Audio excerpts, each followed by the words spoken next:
This is Social Science Bites with me, Nigel Warburton. And me, David Edmonds.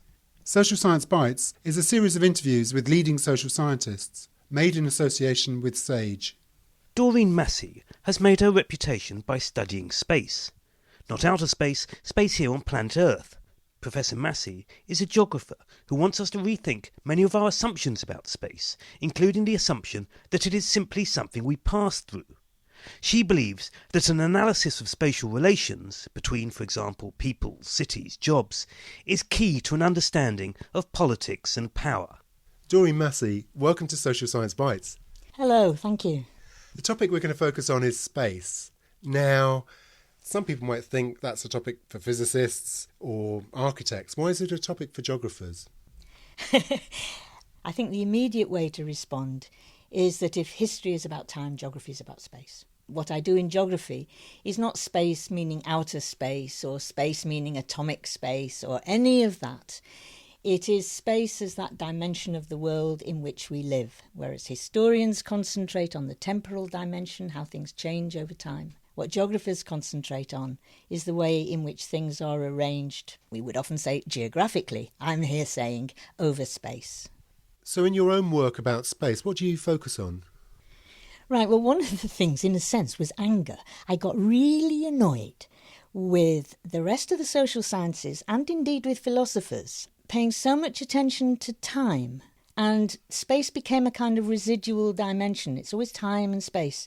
So time is the dimension of change and of dynamism and of the life we live and all the rest of it. And space became the dimension that wasn't all of that. And a lot of us, I think, implicitly think of space as a kind of flat surface out there. We cross space. And space is therefore devoid of temporality. It is without time. It's without dynamism. It's a kind of flat, inert given. Foucault wrote in the later part of his life that, he thought we'd often been thinking of space like that, and that was wrong. Well, I agree with Foucault in that later moment. A lot of what I've been trying to do over the all too many years when I've been writing about space is to bring space alive, to dynamise it and to make it relevant, to emphasise how important space is in the lives in which we live and in the organisation of the societies in which we live. Most obviously, I would say, space is not a flat surface across which we walk. Raymond Williams talked about this. You're taking a train across the landscape. You're not travelling across a dead, flat surface that is space. You're cutting across a myriad of stories going on.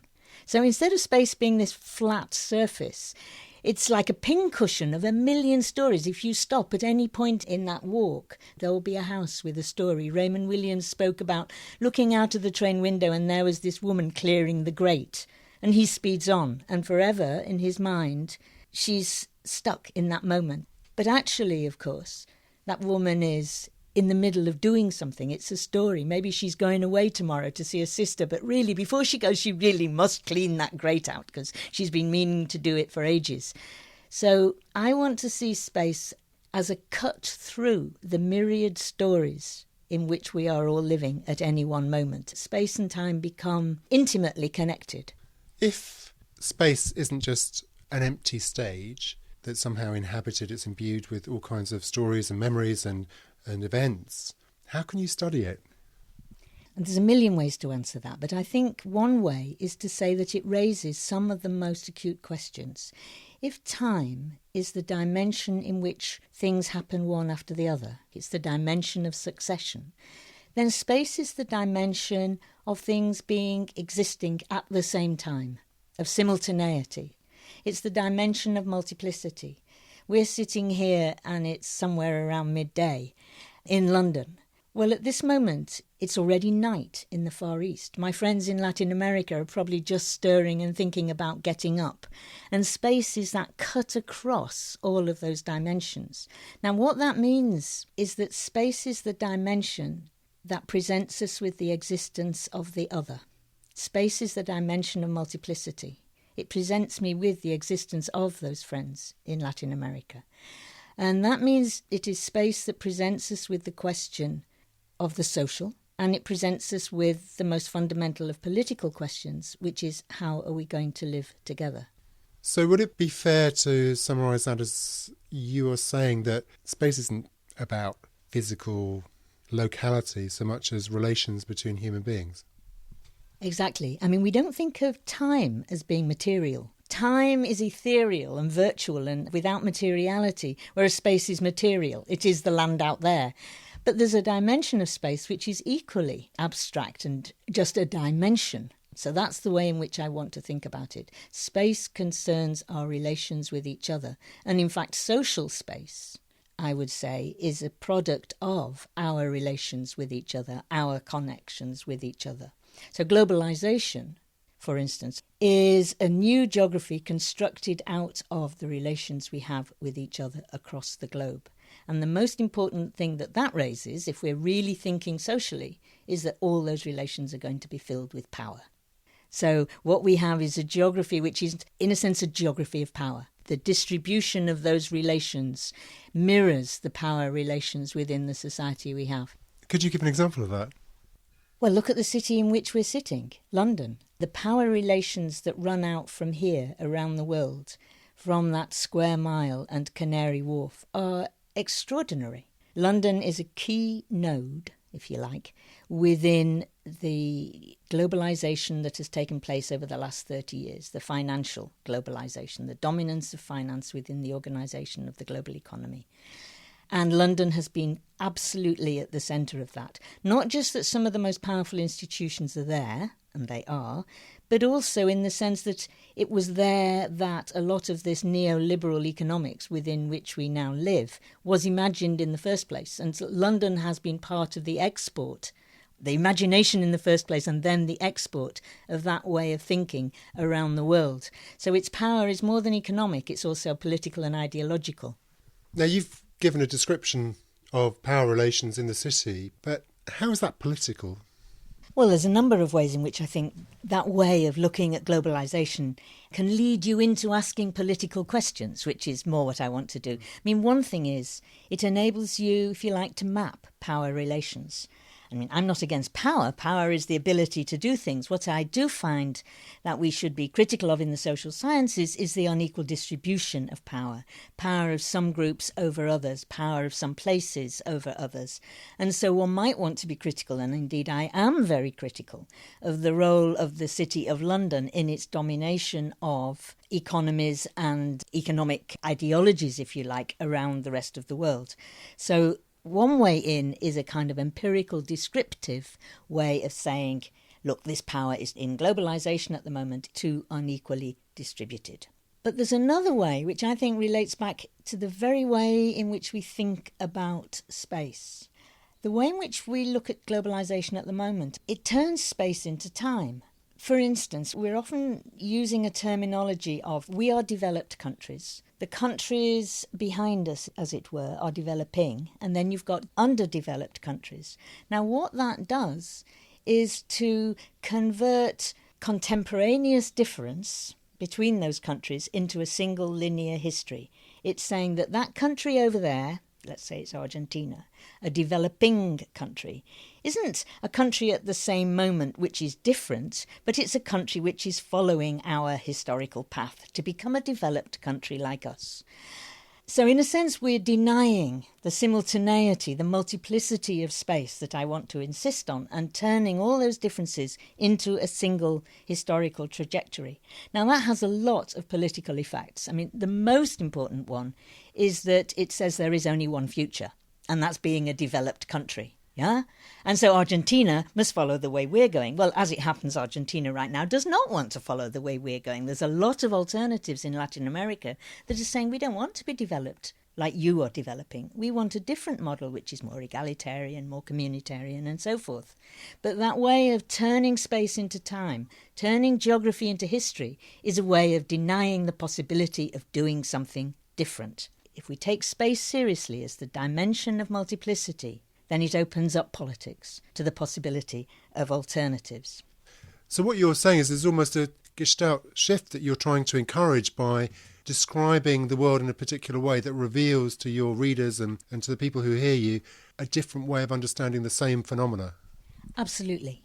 If we took space seriously as a dimension that we create through our relations, which are all full of power, and as a dimension which presents us with the multiplicity of the world, and refuse to align them all into one story of development, then we really reimagine the world in a different way. It presents us with different political questions. I think it opens up our minds.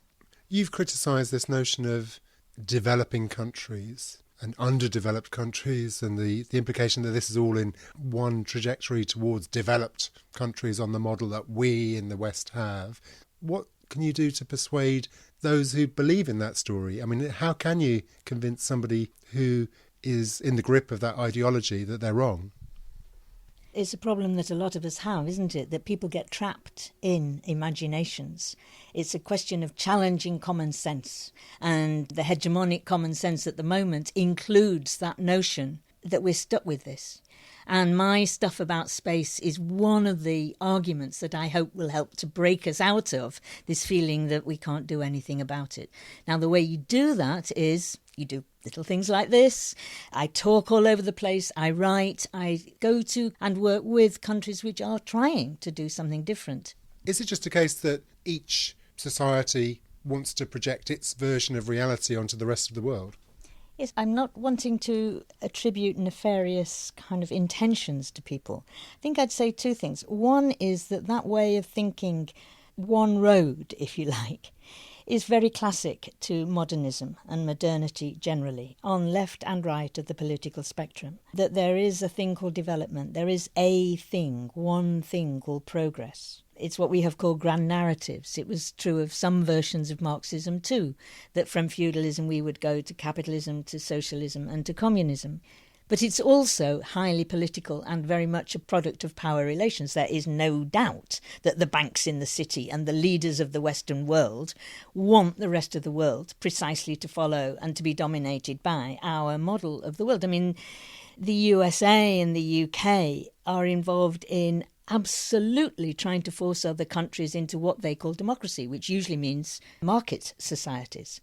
So there's both an overall zeitgeist, which I think is 100 years old, and which in the social sciences we have criticised a lot, the whole critique of grand narratives, and there is a particular political dimension in which the powerful do want to dragoon the rest into following their path. Are there other ways in which space and politics link together? There's loads of ways. For instance, Occupy. Do you remember Occupy London, that group of tents? I got a little bit involved. In fact, I gave a couple of lectures in the university tent. And what struck me very strongly was how spatial their politics was. For one thing, there was a huddle, a very unpretentious, low huddle of tents between vast stone edifices of God and Mammon on each side of it. And almost the very unpretentiousness of those tents were an affront to the pretentiousness of St Paul's and the London Stock Exchange. The very physicality of that raised an impertinent finger to the complacent spaces of the establishment and neoliberalism.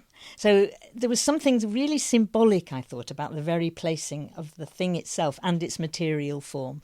And even though it was so tiny, I think that's the reason it had to go. Somehow, in its very presence, it was asking questions that were too deep to ask.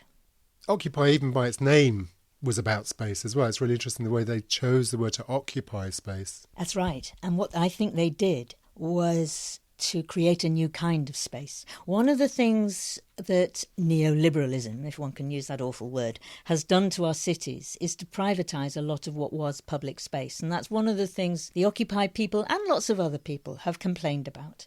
And of course they tried to set up the camp outside the exchange and were told they couldn't because that square is in fact, though you would not know from looking at it, private space. Now, the place where they eventually set up their camps was, in a sense, public space, in the sense that it wasn't private. People passed through every day and all the rest of it. But that's public space in a very loose sense of the word. What I think Occupy did, and which fascinated me, was to create public space in a more meaningful sense, because they created a space where people didn't just pass by each other on the way to work or shops or whatever. They talked, they conversed, they argued. There was argument going on in the tent. There were people on the steps of St Paul's arguing with each other. while I was there, people who had nothing to do with the occupation came up to me and asked questions and talked. And it seemed to me that what they managed briefly to create there was a really public space, which means it was a place for the creation of a public, of politically engaged subjects, if you like, of people who would talk to each other about the wider world. And it seemed to me that was a real creation of a space of the kind that we need a lot more of, that brings us together to talk and to argue about the kind of future world that we want. So it seems to me that they were inventive both in their location and in the kind of space that they created. Do you think geography as a subject can be a catalyst for this kind of activity? I think it can. I mean, a greater appreciation of geography and why it matters, and why, in the end, space is utterly political, seems to me to be very, very important. I mean, look at this country at the moment. There's a huge divide between the north and the south of the country. OK, everybody knows that. What I would argue is that that matters. It changes the society in which we live. There are different cultures between north and south. There are different politics between north and south. But even more, it makes the inequality between the different people in this country even worse. So people in the south who happen to own houses are making money hand over fist, far more than they're making from their jobs, just by the rise in the price of their houses. My friends in Liverpool and Manchester aren't making that money. And so the very division between north and south is increasing the inequality between us. Geography matters. Or again, if you think about gender, I mean, that whole history of the division between private spaces and public places has been really crucial in the long history of gender difference between men and women, and the confinement for centuries of women to private space and men being the public figures in the public space. Geography is usually thought of as one of the social sciences. I wonder if you think of yourself as a social scientist. I do, because that's the way in which I've worked within geography, and in fact a lot of my life has been spent trying to urge the social scientists to take geography more seriously. Geography is a very multidisciplinary discipline in that sense. We do engage a lot with sociologists and with economists. But one of the things I like most about geography is the fact that it also includes people who are, if you like, natural scientists, people who study rivers and mountain formation and the Antarctic and.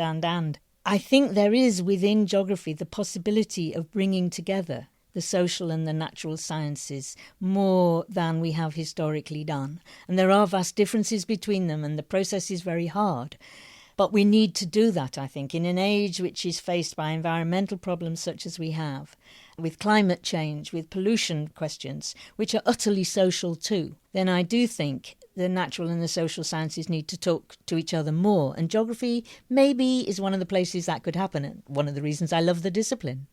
Doreen Massey, thank you very much. Thank you. This podcast is made in association with Sage. Transcripts of the interviews are available at www.socialsciencebites.com.